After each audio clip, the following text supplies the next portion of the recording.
Olá!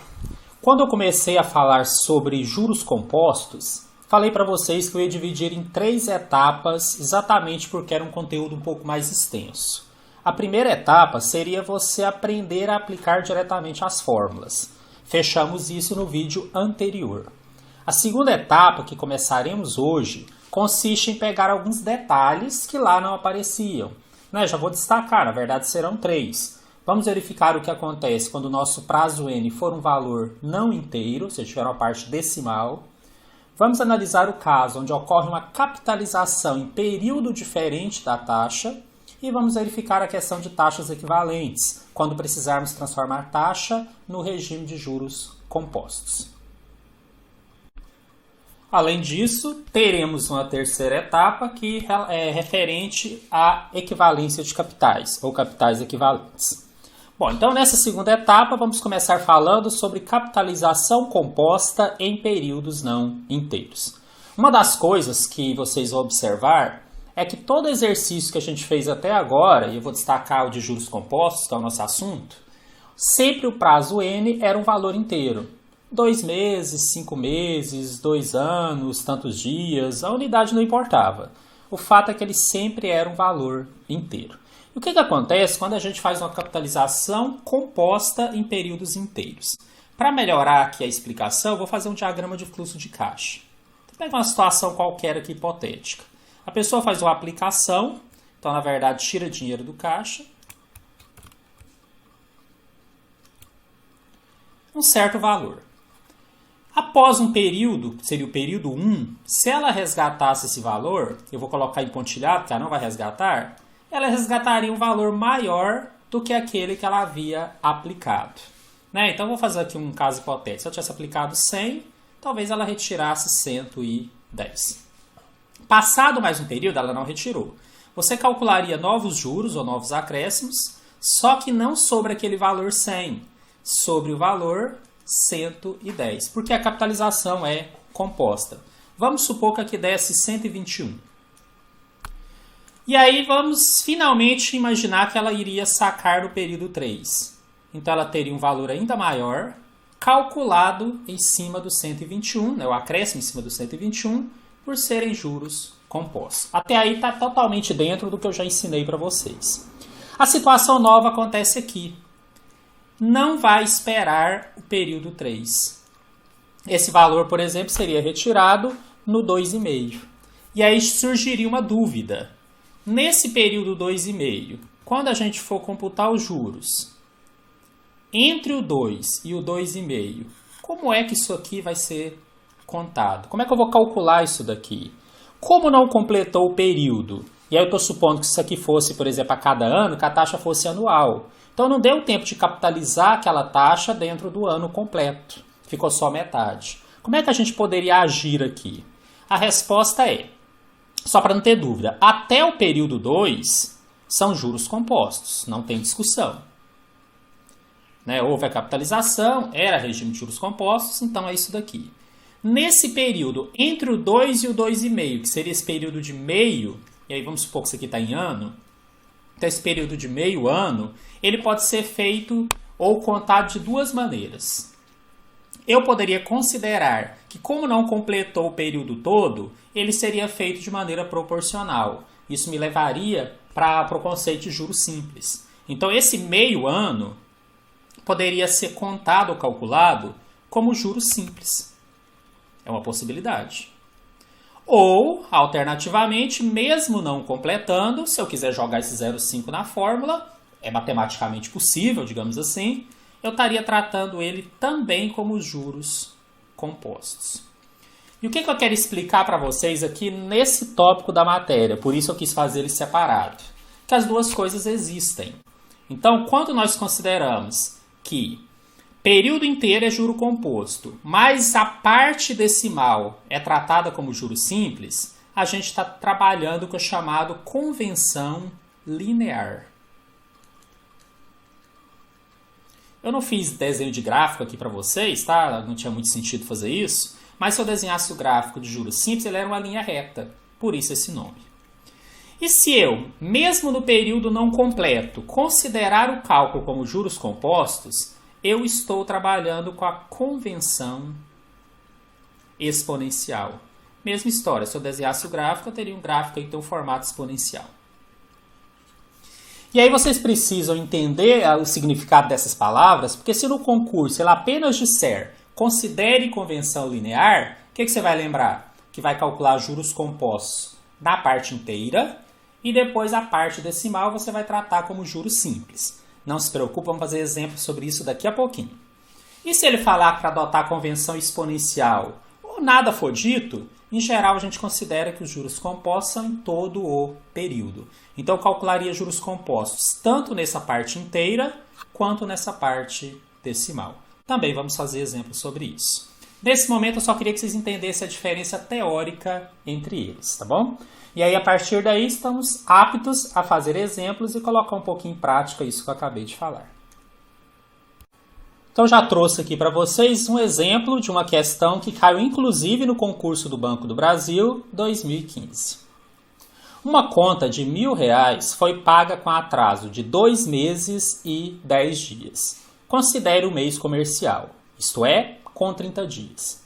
Considere também que foi adotado o regime de capitalização composta para cobrar juros relativos aos 2 meses e que, em seguida, aplicou-se o regime de capitalização simples para cobrar juros relativos aos 10 dias. Se a taxa de juros é de 3% ao mês, o juro cobrado foi. Bom, li uma primeira vez, aquela estratégia que vocês já conhecem, e o que eu percebi de interessante aqui? Que houve uma conta paga com atraso, então é uma dívida que vai ter juros, mas que ele faz uma diferenciação. Capitalização composta para os 2 meses inteiros e capitalização simples para os 10 dias que sobraram, que não completou o mês. Vocês vão ver que depois eu vou transformar para meses, vai ficar um valor decimal. Pois bem, ele aqui não usou o termo convenção linear. Ele explicou como você vai fazer. Já facilitou um pouquinho. Mas eu me senti na obrigação de explicar. Se ele tivesse só escrito considerar convenção linear, você já teria que saber tudo isso que ele escreveu aqui. Tá? E agora, vamos colocar em prática. Como é que nós vamos resolver o exercício? Já vou adiantar a vocês que ele vai ter pelo menos 2 etapas. Além daquelas que a gente está acostumado a fazer, mas eu faço assim, dividido em 2 partes. Uma delas para calcular a parte só dos 2 meses, que são juros compostos, e uma outra parte depois para calcular só dos 10 dias, que é juros simples. Então vamos começar aqui com a primeira parte. Vou até escrever assim. Os 2 meses. Nesse sistema, aí eu vou ler de novo, como a gente já está acostumado, para pegar os valores que eu preciso. Uma conta de R$1.000 foi paga com atraso. Então os juros são cobrados inicialmente sobre os R$1.000, que eu chamo de capital.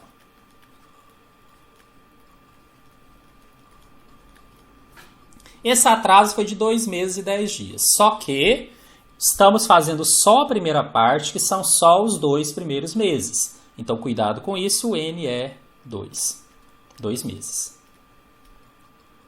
Considere lá o mês comercial. Ótimo, a gente já está acostumado mesmo a trabalhar com ele, mês com 30 dias.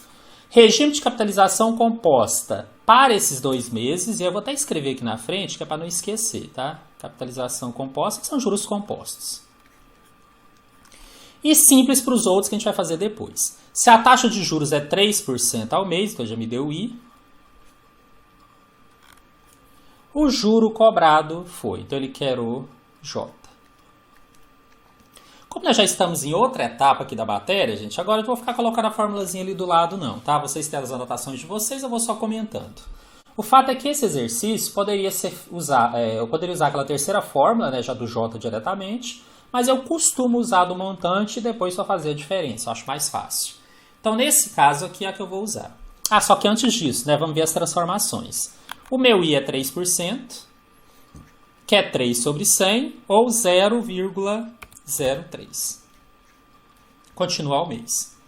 E o N que está em meses, eu não vou precisar transformar porque a taxa também está ao mês. Agora sim, a fórmula que eu vou usar, e a minha opção, tinha 2 maneiras de resolver, eu prefiro usar essa. Montante é igual a capital, vezes 1 mais I, elevado a N. Nesse caso, então, o nosso montante será 1.000, vezes 1 mais 0,03 elevado a 2.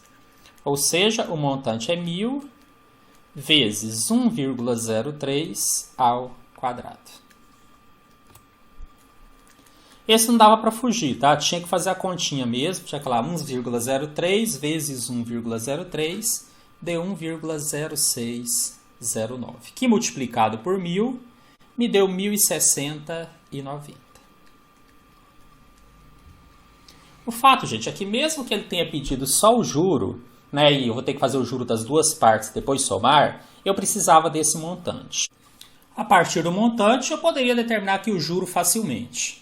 Né, poderia dizer então que esse juro 1, que é só da primeira parte, né, os 2 primeiros meses, seria a diferença entre o montante que eu deveria pagar nessa data menos o valor da dívida original.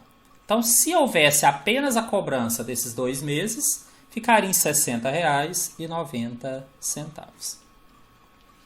Essa então seria a primeira parte. Bom, o detalhe está aqui agora, e eu vou tentar mostrar para vocês o nosso diagrama. O que nós já fizemos? Na verdade, até agora, nós tínhamos, então, uma dívida de R$ 1.000, que se fosse ser paga aqui na data 2, e como ela só seria, não será, eu vou colocar pontilhado. Ela deveria ser paga, então, com acréscimo de R$ 60,90 por R$ 1.060,90. Só que, além disso, vão passar mais 10 dias aqui. Né, que eu nem vou colocar o valor ainda, que eu não transformei, mas não vai chegar a completar o terceiro mês. E é exatamente aqui que a dívida será paga. Só que o exercício, indiretamente, eu não usou esse termo, mas ele pediu a conversão linear, porque esse pedacinho aqui será tratado como juros simples. Agora, o que eu quero chamar a atenção para vocês? Na hora de calcular essa parte do juros simples, que a gente vai fazer aqui na sequência, esse 1.060,90 é a minha referência, é o meu capital. É como se para essa etapa aqui fosse o meu zero, a minha data zero, tá bom? Então eu vou calcular em cima do 1.060,90, só que com a fórmula de juros simples. É o que eu vou fazer aqui na sequência para vocês. Eu vou chamar de segunda parte. Então ficaria assim, capital 1.060,90.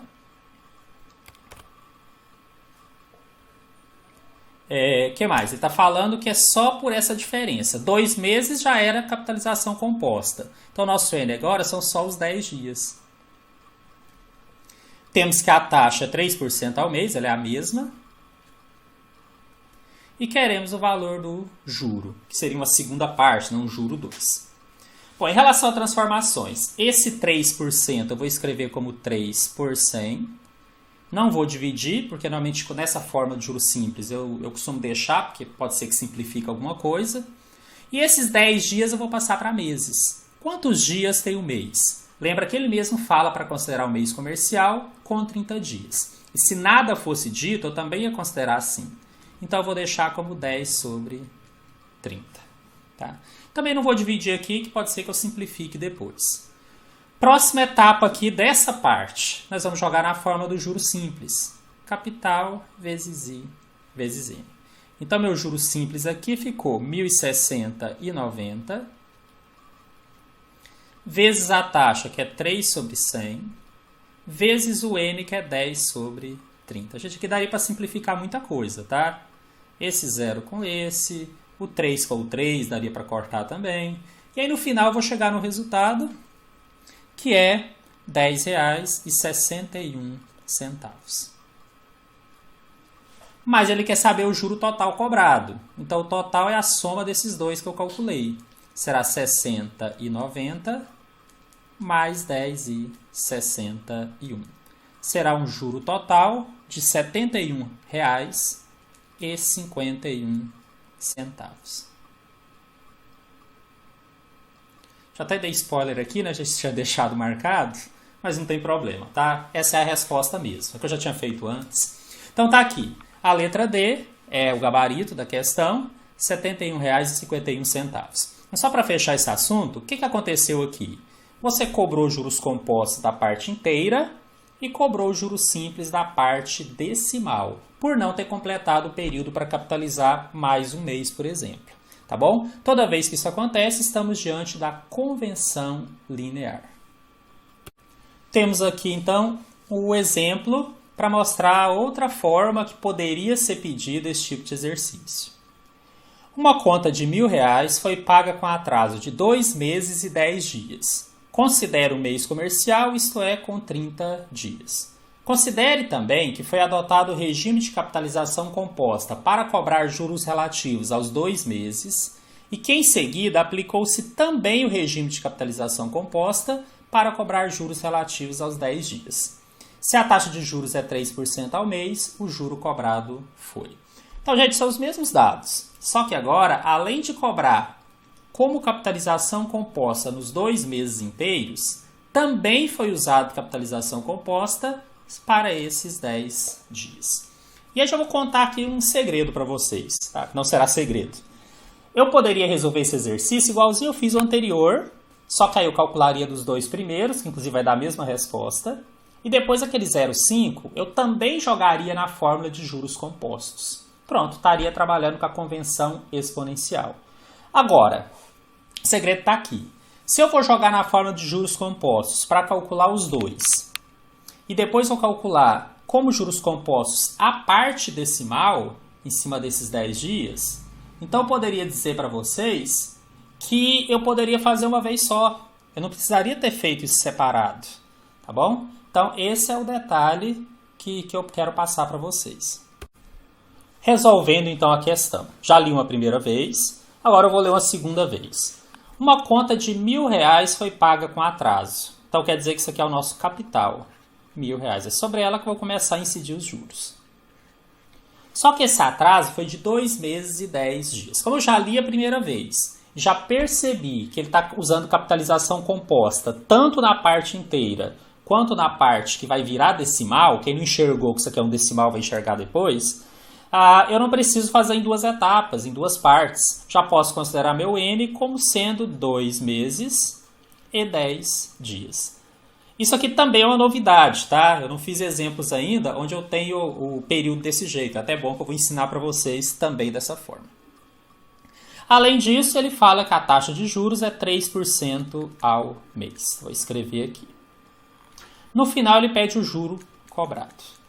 Então, tá aí. É um exercício que até então, um exercício comum de juros compostos. Isso por quê?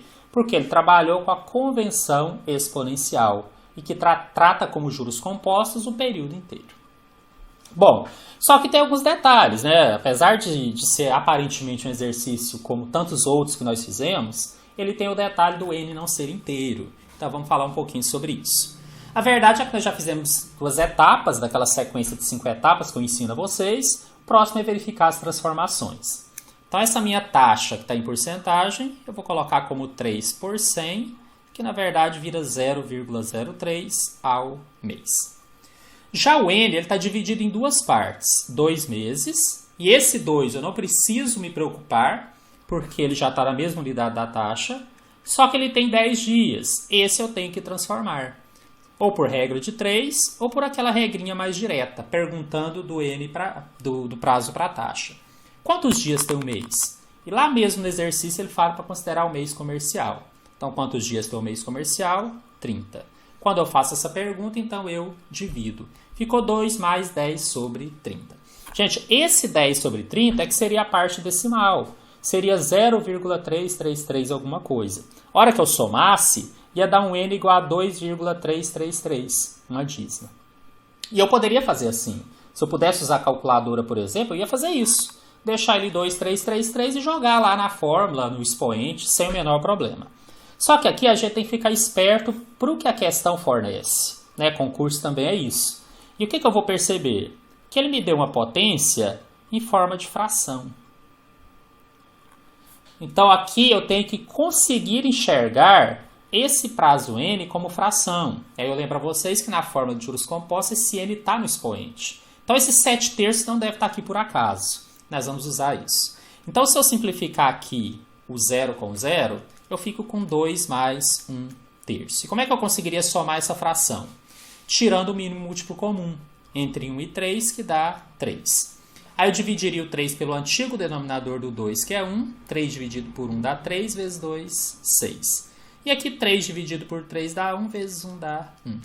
E olha só, gente, não é mágica, tá? Porque era para dar certo mesmo. O nosso N, na verdade, é 7/3 de mês. Parece estranho, mas assim funcionou. Bom, agora que eu fiz a transformação, eu vou escolher a fórmula. Eu poderia usar diretamente a fórmula do J, ou o que eu mais gosto é de usar do montante e deixar para subtrair depois. Acho mais simples. E já até falei em outra oportunidade. Na hora da prova ali, se você não lembrar todas as fórmulas, é mais fácil você lembrar essa daqui do que a do J. Então, o que seria meu montante? O capital de 1.000 vezes 1 mais I, que é 0,03, elevado ao N, que é 7/3. M igual a 1.000 vezes 1 mais 0,03 dá 1,03, elevado a 7/3. Gente, seria bem complicado pensar em fazer isso aqui à mão, né? Para não dizer que é impossível. Mas, por isso mesmo, o exercício forneceu, para não inviabilizar a questão. Esse 1,03 elevado a 7/3 já tem um valor ali para a gente usar, que é 1,0714. Então, multiplicando esse valor aqui por 1.000, deu 1.071,40. Esse é o montante a ser pago, considerando os juros compostos, tanto na parte inteira, quanto na parte fracionária, ou na parte decimal. Só que ele pediu o juro. Facílimo. O juro é a diferença entre o montante e o capital, que era 1.000. Então, subtraindo isso daqui, eu vou ter o valor de R$ 71,40.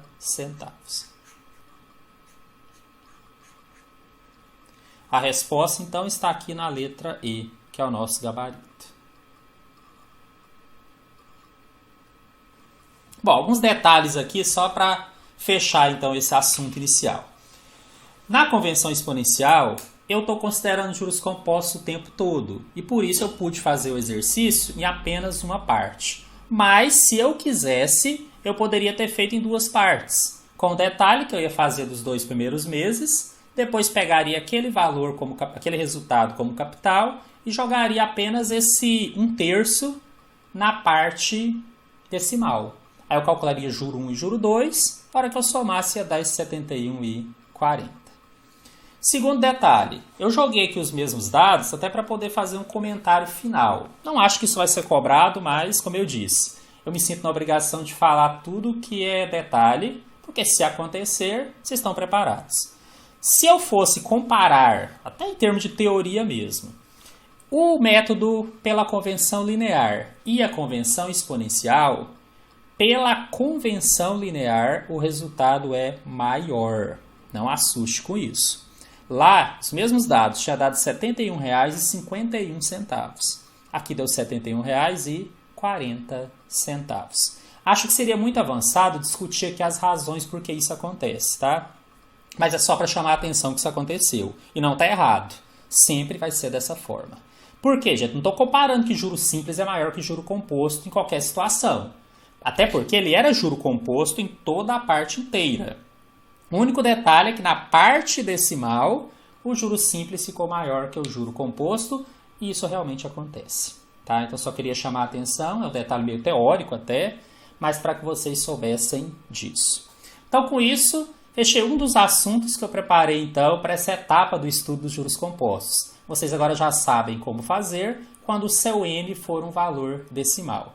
Se o exercício pedir convenção linear, faça primeiro a parte inteira como juro composto e a diferença como juro simples. Sempre usando como capital da segunda parte o montante que você acabou de encontrar na primeira.